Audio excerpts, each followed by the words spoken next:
Well, I'm over at my mom's. My brother said he'd give me a ride down to work. Go in, buy a soda, and sit there. Kind of be a witness, see what happens when I walk in. They have me scheduled for 1 hour. I have to drive 30 miles one way to get there. I am very nervous. I'm half sick. I couldn't sleep last night. I woke up at 5. I'm very upset. I'm very, very scared of these crazy people.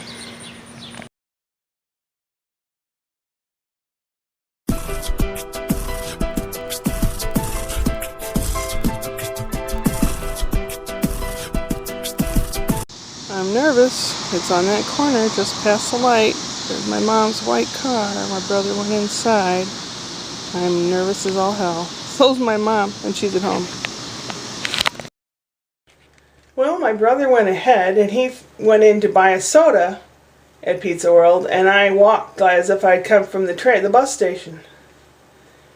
And I got there, and I went to the bathroom. My brother purchased a soda, and he was sitting at a table reading a little magazine or newspaper. And I went to the back to clock in, and Timmy and his brother Michael were there. And then 2 other employees were sitting in the dining room area, really quiet. They didn't say a word. They didn't smile. They didn't say a word. They were like their witnesses. I'm thankful I took my brother with me. Anyway, Timmy said, you don't work here anymore. You can't come back here. And I said, I'm on the schedule for tonight. Tonight, tomorrow, and the next day for 1 hour. And I looked at the schedule, and my name was there, but there were no hours on there. And since they print up schedules at their whim whenever they want to, how do you know? How do you know? And they write the numbers in and stuff like that, so you never can tell. So I said, no. I said, you told me, and no, you don't work here anymore. You need to leave. You need to leave my restaurant. And I said, your restaurant? He goes, yeah, you need to get out. You need to leave. And I said, look, I called and asked, we had the schedule up. We had the schedule up Friday, and I said, if you had the schedule up Friday, how was I supposed to work Thursday then? And then it's like always changing their tune. And he was wearing an earpiece, like his mother was either in the van outside or in the office or something. Because I think they knew I was going to come in. That's why they had the other 2 workers sitting there. And he said, well, we already told the unemployment office that you quit. I said, but I didn't quit. He goes, oh, yes, you did. You didn't call in and you didn't come in, and that's a quit. And I said, Timmy, I did not come in. He goes, if you don't leave my restaurant in 10 seconds, I'm calling the police.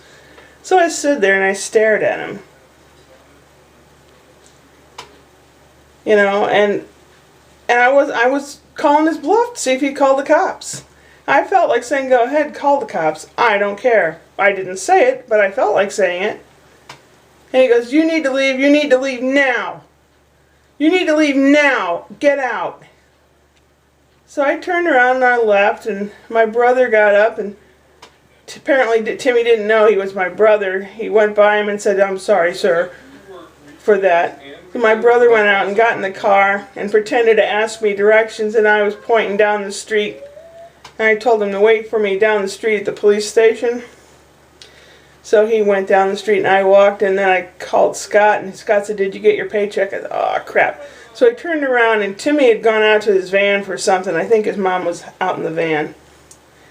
Anyway, I said, oh, Timmy, I forgot my check. So he went in to get it, and he took a long, long time. And then he comes out and he hands me the check, and I said, thanks. And he goes, something about, don't come back, or something. I don't really remember. But inside with the argument, I did tape that. And the conversation about when I was on the schedule or not on the telephone from the other day, I have that taped. So tonight they lied about what they said on the phone the other day. So I guess I have to still go to a lawyer about getting my unemployment. Otherwise, I won't be able to get unemployment. I have no income now. So the war's not over. But at least I'm not being shot at with cannonballs. Does that make sense? Yeah, I have a headache. My throat's hurting. I'm exhausted, but I have paperwork to fill out. And I still have to get up early and go to the food stamp office at 8 in the morning, hopefully when they open up.